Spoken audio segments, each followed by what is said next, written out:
Gyvename laikmetyje, kai mūsų supanti aplinka itin sparčiai kinta. Šie pokyčiai veikia daugelį visuomenės gyvenimo sričių, o kartu ir patį žmogų bei jo aplinką. Akivaizdu, kad mūsų gyvenimo kokybę ir darbų sėkmę vis labiau lemia pažangumas, kompetencija, teisingai formuojamos vertybės, tarpusavio bendradarbiavimas ir darnus partnerystės ryšiai. Todėl socialinis ugdymas šiandien tampa itin svarbia mūsų gyvenimo dalimi, o šios srities specialisto profesija reikalauja išties atsakingo pasirengimo ir nuolatinio tobulėjimo. Apie socialinį ugdymą Lietuvoje šioje srityje dirbančių tyrėjų gebėjimus bei kompetencijas ir šį mūsų laida.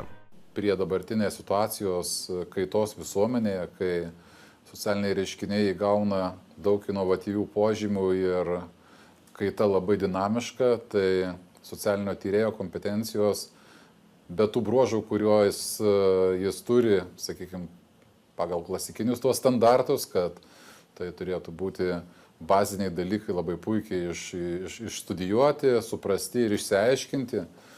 Sakykime, socialinių įvairių procesų pažinimas, jų esminių savybių išsiryškinimas. Labai svarbu, kad socialinių procesų tyrėjas arba tyrėjas, kuris tyria socialinius procesus, įvaldytų šiuolaikinius metodus, kurių pagalba galima išsiryškinti kiekybiškus ir kokybiškus tų procesų parametrus. Kadangi mūsų visuomenė labai sparčiai keičiasi, viskas labai greitai kinta ir jeigu esi vien tik dėstytojas ir dėstai teorijas, tai jos labai greitai pasensta ir tada tu pats atitolsti nuo realybės, nuo gyvenimo.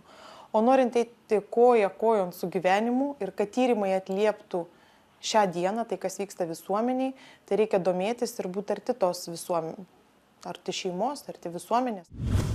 Mūsų organizacija vykdo jau 3 projektą finansuojamą iš ES struktūrinių fondų.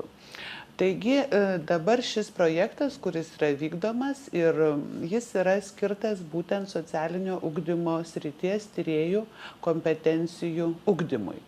Taigi šiame projekte bus atliktos įvairios veiklos.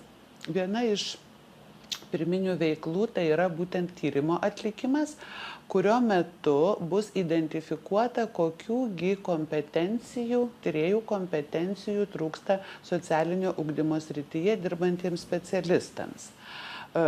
Atlikus šį tyrimą bus identifikuota, kokių kompetencijų trūksta.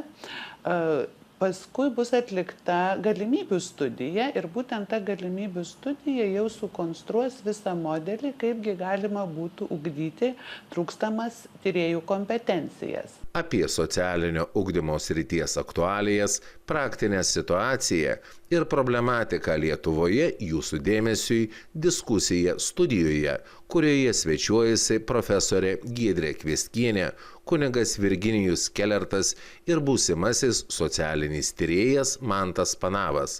Svečius kalbina žurnalistas Saulius Novikas. Na ir klausimas būtų gerbiamai profesoriai Giedrei Kviestkienei. Socialinio ugdymo srityje dirbate jau ne 10 metų. Esate sukaupusi milžinišką patirtį. Jūsų nuomonė, ar teisinga linkme šiandien vystosi socialinis ugdymas Lietuvoje? Ar reikalingas štai toks tyrimas įvertinti socialinio ugdymo srityje dirbančiųjų tyrėjų gebėjimus ir kompetenciją? Kaip manote? Ačiū, Sauliau. Mūsų Lietuvoje dirbantys socialiniai tyrėjai ir sėdintis šalia manęs šiandien studijoje Virginijus ir Mantas būsimasis tyrėjas ir tie, kurie dirba praktikoje, tikrai domisi šiuolaikinėmis socialinio ugdymo naujovėmis visame pasaulyje ir palaiko gyvą pulsą su visom inovacijom ir todėl matysite ir reportažuose, kad visos naujovės ir inovacijos labai lengvai ateina ir pritaikomos yra šiandien socialinio ugdymo praktikoje.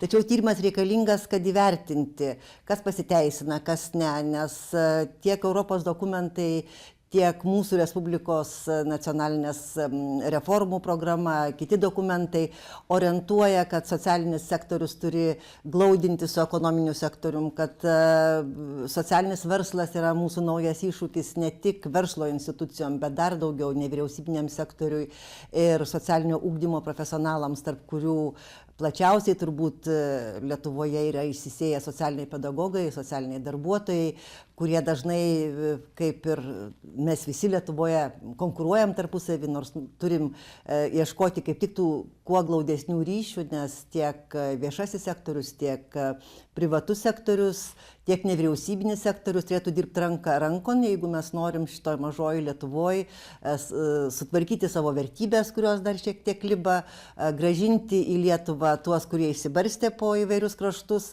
ir kokybiškai atlikti savo darbą, kas jau šiandien nebegalime suvesti vien tik į pamokos dėstymą mokykloje ar aukštosios mokyklos tradicinės funkcijas, nes jos kur kas išsiplečia. Na, o gerbiamas Mantai, esate socialinio darbo programos magistras, būsimas socialinis tyrėjas. Kaip manote, kokių kompetencijų labiausiai trūksta šiuolaikiniam socialiniam tyrėjui? Kas labiausiai žeidžia ir kokius reikalavimus keliate savo kaip būsimam tyrėjui? Na, žeist nieks nežeidžia, nesu toksai žmogus, kurį galėtų kažką žeist. Tiesiog manau, kad jeigu kažko nori, kažko siekia, tai viską galima pasiekti. O dėl kompetencijų, tai mano manimu, jau aš studijuoju socialinį darbą, socialinę pedagogiką nuo 2001 metų toje srityje. Tai iki šiol, ką pastebiu, tai kad trūksta to savarankiškumo, vadybos pagrindų.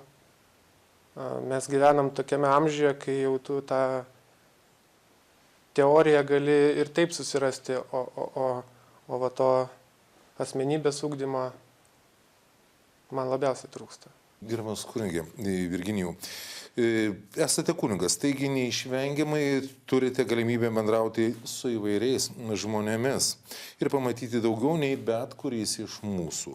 Kokia šių dienų visuomenė, kokioje aplinkoje auga mūsų jaunoji karta? Mūsų visuomenė yra su visu tuo paveldu, kurį mes turime, mes patys visi esame tos visuomenės dalis. Ir kokie esame mes, tokia yra ir mūsų visuomenė. Kartais pasigendama, žiūrint tarp institucinių lygmenių, daugiau susikalbėjimo, daugiau veiksmų koordinavimo, daugiau bendravimo ir bendrų tikslų matymų, kad visi suvoktume, kur link einam, kur norim patekti ir kokiu keliu tai darysime eidami. Gerbiama profesorė, na, o šitas projektas konsoliduos, sutelks visus, koordinuos bendrai, o kaip? Tikimės, kad ir šitas tyrimas padės parodyti, kad neužtenka tik socialinio ugdymo kompetencijų, kad neužtenka gerai žinoti asmens raidos etapus, pažinti net ir pažinimo, čia man tai atsakau, kad ir pažinimo savęs neužtenka, reikia nepaprastai ryžto. Socialinio ugdymo tyrėjai tai gali keisti stereotipus, griauti mitus, rodyti gerus darbų pavyzdžius, bet vien tik tyrimais mes ir sakom, kad neįrodysi. Socialinis tyrėjas nėra tik tyrėjas, kuris sėdi bibliotekoje ir rašo monografijas. Tai yra labai svarbu, bet keisti vertybės, bandyti rasti žmogiškąjį ryšį, spręsti socialinės problemas, nes socialinis tyrėjas ne tik turi fiksuoti tas socialinės problemas, kurių mes turime, ne tik fiksuoti skurdo lygį, bet ir rodyti kelią, kaip iš to skurdo išeiti, neprarandant žmonių, o sutelkiant ir padarant kažkokius gerus labai darbus, kurie reikalingi Lietuvai. Na, apie kompleksiškumą ir kolektyvinį darbą mes kalbėsime netrukus, bet dar sugrįžkime, man tai, ar netrodo pačiam, kad vis tik tai pas mus taip gyvenimas rieda pastatytas ant asmenybių ir, na, atsiranda veiklus žmogus, štai ir jūs veiklus žmogus, ir jūs, profesorė, veikli, taigi aplink tuos lyderius, aplink galbūt savotiškus altruistus, toksai gyvenimas aplimpa kaip aplinkoriai bitės. Kaip vyksta šiai dienai? Vis tik tai mes susivienysim, nueisim į tą kompleksiškumą. Jeigu paminsime kažkokias tai savo arogancijas, sieksime vieno tikslo, tada taip, bet pakol kas to trūksta mano akim, kiek aš susiduriu. Labai daug, kaip ir jūs minėjote, daug asmenybių, daug nuomonių, bet užmirštamas tas klientas, tas žmogus, dėl ko dirbame mes. Tai man atrodo ir profesorė tą pasakė, kad to reikia siekti, kad kuo mažiau būtų asmenybės nėra blogai, bet jos turi dirbti kartu. Na, o dabar, gerbimieji, visiems dėmesio į televizijos ekraną ir po trumpo siužeto vėl grįšime į studiją, o kaip tik kalbėsime apie kompleksiškumą. Lietuvoje, kaip ir visame pasaulyje, vaikų gerovės kūrimui yra sukurtas ištisas kompleksas ugdymo įstaigų, institucijų ir organizacijų. Efektyvus kompleksinis darbas daugelio sprendimų sėkmės garantas. Tačiau, kad sukurtas modelis veiktų, reikalingi tam tikri bendro darbo principai ir, žinoma, specialistų profesionalumas. Aš manyčiau, kad jeigu būtų toks tarpžinybinis gražus bendradarbiavimas, mes tikrai galėtume pasidžiaugti. Įstaigoje komandinis tas darbas, taip, arba sakysim, kaip mes per tą komandinį darbą teikiame kompleksinės paslaugas visai šeimai ir aplinkai, yra labai svarbu, kad ir aplinka įeitų. Tai reiškia, jeigu yra seneliai, jeigu biologiniai tėvai labai gerai, jeigu yra ir nebiologiniai tėvai draugai, jie taip pat visada turi dalyvauti pas mus bendroje veikloje. Taigi, o ta kompleksinė paslauga tai yra visų darbuotojų dalyvavimas, priėmime sprendimų, geranoriškas bendradarbiavimas, lojalumas kartu darbuotojų turi būti tai organizacijai, kurioje dirba. O prieš tai reiškia, kad lojalus būtų žmogus, tai turėtų labai gerai ir išsiaiškinti ir išsidiskutuoti tikslus organizacijos vertybės išsidiskutuoti, ką mes prieš tai ir darome. Pozityvus socialinis klimatas bei visuomenės ugdymas neišvengiamai siejasi ir su kultūros sklaida, bendruomeniškumo ir verslumo skatinimu.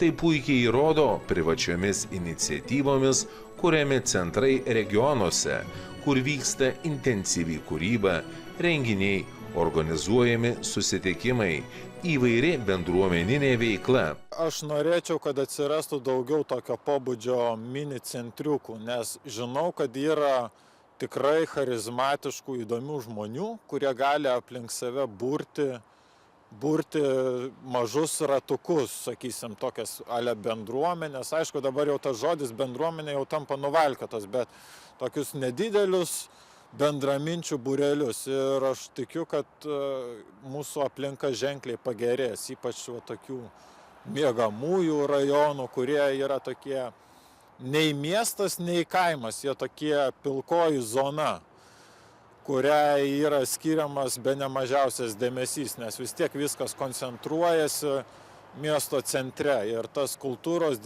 decentralizavimas, aš manau, yra vienas svarbiausių uždavinių, kuriuos turi įrodyti bipartas ir panašios institucijos, nes kultūra turi būti visur, o ne tik tai miesto centre. Taigi grįžtame į studiją ir laidoje toliau tęsime pokalbį apie Lietuvos socialinių tyrėjų kompetencijas. Na ir klausimas jums, gerbiama profesorė. Taigi, kokį kompleksinį socialinio ugdymo darbo modelį turime šiandien Lietuvoje? Ar jis veikia? Jis turėtų veikti, jeigu tikėtume pirmų bendrų socialinės apsaugos ministerijos, švietimo ir mokslo ministerijos ir sveikatos ministerijos kolegijų nutarimu, kuris šioj nepriklausomybės laikotarpį yra antrasis bandymas sutelkti kelias ministerijas bendram darbui. Ir ministrai 3 pasirašė nutarimą dėl kompleksinės pagalbos ikimokyklinio ugdymo vaikams, numatė lėšas. Rajono profesionalai, socialiniai ugdytojai ir kiti pedagogai, psichologai ir socialinių ir sveikatos institucijų darbuotojai tiek seminaruose rengiantis šitam projektui, tiek dabar jau jam pasibaigus ir įsibėgėjus ir kai kur atsiradus kompleksinės pagalbos etatams ar po pusę etato kai kurios savivaldybės įsteigė. Tai tada jie buvo nusiteikę kritiškai ir dabar kritiškai. Ir matote, kad Tik kai kas, interviu matyta Nendrė, taiko kompleksinio darbo metodą jau labai senai, jie atrado ir komandinį darbą taiko institucijoje. Tiesa, teisybės dėlei reikia pasakyti, kad komandinį darbą dauguma mūsų ugdytojų yra įvaldę net ir ugdymo institucijose, jau dirba komandos, politikų iniciatyva, atsirado gerovės komisijos visose ugdymo institucijose, tačiau jos dar nedirba kartu su socialiniu sektorium ir su sveikatos sektorium, nors pagal tą bendrą kolegijos nutarimą turėtų dirbti ranką rankon socialinis sektorius, reiškia socialinės įvairios institucijos, ugdymo institucijos ir sveikatos institucijos.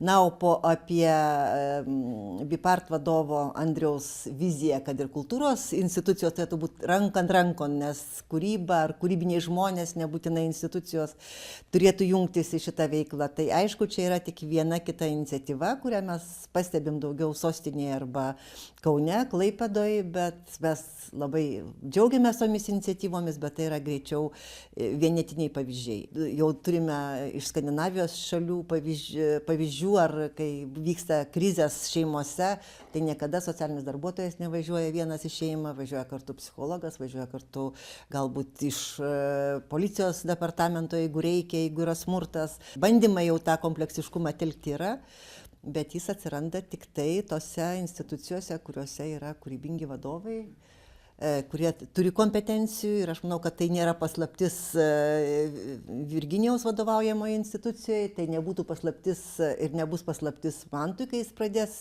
veikti praktiniai plotmėj. Gerbiamas Virginijau, kaip religinės bendruomenės galėtų ženkliau įtakoti vaikų ir jaunimo ugdymą ir prisidėti prie to kompleksinio darbo modelio? Sunku kalbėti apie visumą, nes kiekviena bendruomenė ir kiekvienas žmogus jis yra skirtingas, individualus. Na, bet prisidėti be abejo kiekviena religinė bendruomenė gali ir, manau, pagal savo galimybės prisideda.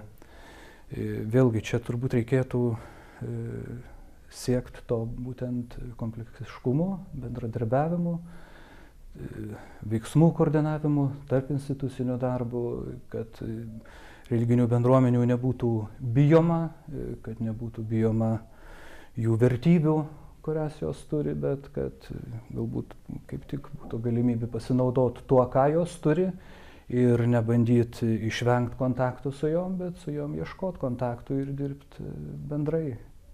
Profesore, kogi trūksta, kad tas sudėtingas mechanizmas pilnumoje pradėtų veikti? Trūksta pirmiausiai studijų modernizavimo. Man tas taip švelniai užsiminė, bet ne tik mūsų universitetas, bet visi universitetai, kaip ir ugdymo institucijos, tradiciškai yra pakankamai konservatyvios institucijos, nes švietimas yra konservatyvi sfera, kuri keičiasi tik tais spaudžiant išorės kažkokiem tai davikliams. Tai dabar kaip tik yra tas momentas, kai krizė, iš dalies studentų mažėjimas, iš dalies emigracija, iš dalies šiek tiek Lietuvos monolitiškumo skeldėjimas, nes atsiranda kitokių studentų, verčia mus ieškoti naujų inovacijų, verčia mus turėti ryškesnį ryšį su privačiu sektorium, su darbdaviais, ieškoti simuliacinių metodų, mokyti studentus iš karto įsidarbinti arba kurti savo, čia mano svajonė yra, kad jie susikurtų savo darbo vietas simuliacinėse įmonėse, dar universitete. Na, sakykit, Virginijau, štai kiek supratau iš tos diskusijos, jūs irgi esate šitų studijų dalyvis. Tai kamgi jums ten reikėjo tų studijų? Tai, kas yra statoma, kad augtų, tobulėtų, tam reikalingos žinios, tam reikalinga kompetencija. Ir noriu pasakyti, kad net su studijom nėra pasibaigę tai, ko man toliau reikia, iškyla nauji klausimai, iškyla naujos idėjos.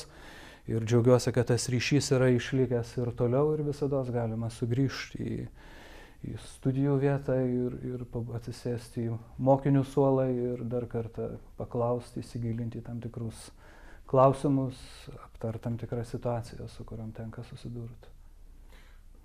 Man tai, štai irgi studijuojat, tai klausimas būtų kaip studento, o ko trūko? Trūksta to savarankiškumo, ugdymo, asmenybės kažkokios tai savarankiško darbo, kūrybinio darbo. Nes kaip ir minėjau, ten teorija, tai šiais laikais Google susivedi ir gali bet kada sužinoti. O kaip ten ieškoti jos, su kuo bendrauti, kur ten tų pažinčių ieškoti, kontaktų. Ir ką pastebiu dabar iš magistro, kad yra daug magistrantų iš rajonų, kuriem būtent to ir trūksta, mano akim. Gerbimiai, aš vis tik tai manau, kad turbūt sunkiausia jūsų darbe turėtų būti darbas su tam tikros rizikos grupės žmonėmis. Mūsų dar vienas siužetas. Ne visi vaikai turi jais besirūpinančią šeimą. Didelė dalis Lietuvos vaikų glaudžiasi globos namuose. Kokios savybės, gebėjimai ir kompetencijos reikalingos dirbantiems su rizikos grupėmis? Pirmasis žodis, kuris ateina į galvą, tai yra empatija. Empatija, tai kai tu turi įsijausti į to žmogaus, visą tą situaciją, tarkim, kaip yra, tu turi viską peržvelgti jo vos negyvenimo istoriją ir bandyti suprasti, dėl ko jisai taip elgiasi. Kodėl jisai taip elgiasi, ar tai yra gynybiškai, ar jam iš tikrųjų yra kažkokia ten, ta prasme, sunkia emocinė padėtis. Ir, ta prasme, nes kiekvienas elgesys tai yra pasiekmė to, kaip jisai žmogus jaučiasi. Labai daug reikia visokių savybių. Tu turi būti ir, kaip sakant, jaunas širdim, jaunatviškas, tu turi patraukti tą žmogų. Sunkiausia yra mokėti prieiti prie vaiko, nes šitas vaikas pirmiausiai tavęs neprisileidžia. Reikia įdėti nemažai, sakykime taip, prakaito, dėmesio ir niekada nespartinti to įvykio. Kada tu pamatai, jau kada vaikas tave prisileidžia, labai greitai po to matosi. Kas yra svarbu? Ramybė vidinė. Vaiko būna tikslas jaunuolio išvesti tave iš vėžių, iš kantrybės. Ir jeigu tu susinervuoji, susinervini, tai vadinasi, jisai tave įveikia. Mes ir vėl studijoje. Sakyk, profesorė, na štai, jum tada klausimas būtų. Štai yra vaiko teisų globos tarnyba ir tas socialinis darbuotojas. Ir čia viskas gražu. Viskas būtų gražu, jeigu viskas vyktų pagal taisyklės ar kaip buvo užmanyta. Jeigu vaikų teisų tarnybos būtų partneriai, pagalbininkai ir būtų gražus žmogiškas bendravimas. Bet aišku, kad taip yra ne visur ir Virginijus tą patirtį turi ir daugelis profesionalų, kurie dirba su vaikais ar tėvelių, turi įvairių patirčių. Dėl nepasitikėjimo, kaip Mantas sakė, dėl to, kad ambicijos labai suveši tai tarnybų atstovų, tai kai kada kai kurių institucijų atstovų. Tai todėl, kad nėra norminiai dokumentai iki galo nesutvarkyti. Tai todėl, kad kiekviena institucija nori būti pati savo svarbi, kad mokyklos nors demonstruoja ir dokumentai orientuojasi į atvirumą, bet į retą mokyklą pervažiuokit net per Vilniaus miestą, kurios puikios mokyklos, suremontuotos, milijonai sudėti į jų renovacijas. Tačiau į retą mokyklą bendruomenės nariai ar sugalvoja vaikai pažaisti krepšinį, galės rasti atviras duris ir užeiti ten, o jau labiau iš kitos institucijos, iš globos institucijos atvažiuoti į mokyklą ir praleisti šeštadienį, sekmadienį mokyklos aplinkoje. Tai tie tinklai, nors profesorius Kazys Varnelis sako, kad mes jau net ne postmodernistinė, bet tinklinė visuomenė, tai tie tinklai Lietuvoje mezgasi labai lėtai. Nebereikalo mes ir pagal pasaulinį indeksą socialinis kapitalas pas mus dėja tempia net visą ekonomiką žemyn, nes pasitikėjimo tarp institucijų, tarp ministerijų, tarp atskirų žinybų dar nėra pakankamai tiek, kiek turėtų būti. Bet iš kitos pusės turim labai daug gražių pavyzdžių ir teoriškai tai yra aprašyta ir mūsų tyrimas, aš tikiuosi, kad padės įtvirtinti tas schemas ir parodys tas teisinės sistemos ir norminės sistemos spragas, kurias dar reikia užlopyti. Mantai, kokie pokyčiai ir inovacijos yra siektinos Lietuvoje? Kokį tą sumanimą turėtum? Čia tokia fiks idėja, turbūt iš neįgaliųjų gal sferos gal galima pritaikyti ir ne tik neįgaliesiems. Aš manau, kad sukurt kažkokią tai tokį puslapį, kur būtų bendra informacija. Nuo iki.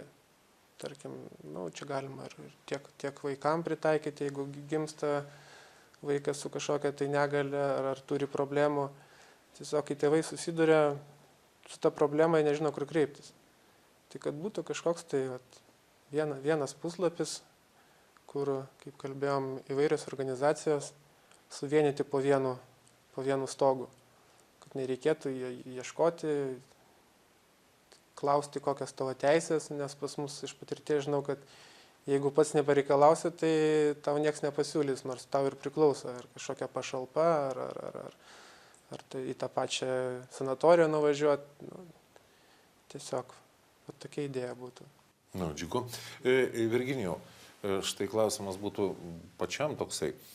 Mes sakom, kad trūksta lėšų, trūksta pastatų, trūksta dar kažko ir namų, ar automobilių, ar kompiuterių, bet peršasi nuomonė, kad dauguma tų žmonių pasako, kad jiem labiausiai trūksta bendravimo, artumo, paprasto bendravimo. Tai jiem yra svarbiausia. Kaip jūsų nuomonė šiuo klausimu kokia?